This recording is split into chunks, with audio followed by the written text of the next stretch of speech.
2026 বিশ্বকাপে সেরা খেলোয়াড়ের পুরস্কার গোল্ডেন বল জিতেছেন স্পেনের মিডফিল্ডার রদ্রি। ফাইনালে আর্জেন্টিনাকে 1-0 গোলে হারিয়ে স্পেন বিশ্ব চ্যাম্পিয়ন হওয়ার পর এই ব্যক্তিগত সম্মানও ওঠে ম্যানচেস্টার সিটি তারকার হাতে।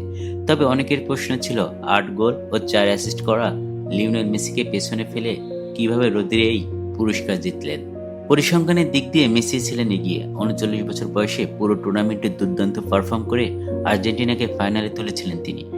কিন্তু শিরোপা নির্ধারণী ম্যাচে স্পেনের শক্তিশালী মিডফিল্ডের সামনে অনেকটাই নিষ্প্রভ ছিলেন আর্জেন্টিনা অধিনায়ক। পুরো ম্যাচে আর্জেন্টিনার আক্রমণে খুব কম সুযোগ তৈরি করতে পারে।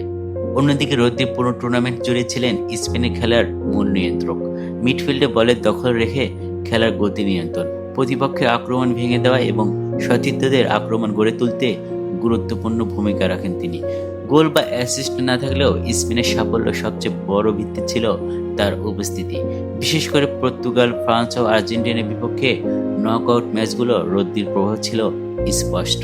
তার নেতৃত্বে স্পেনের মিডফিল্ড পুরো টুর্নামেন্টে আধিপত্য বিস্তার করে, যা শেষ পর্যন্ত দলকে বিশ্বকাপ জেতাতে বড় ভূমিকা রাখে। এর মাধ্যমে রদ্রি এমন এক বিরল তালিকায় নাম লিখলেন যেখানে আক্রমণভাগে খেলোয়াড় নন, তবু বিশ্বকাপে সেরা খেলোয়াড়ের স্বীকৃতি পেয়েছেন। এর আগে লুকা মদ্রিচ 2018 সালে, জিনেদিন জিদান 2006 সালে ও অলিভার কান 2002 এই সম্মান অর্জন করেছিলেন।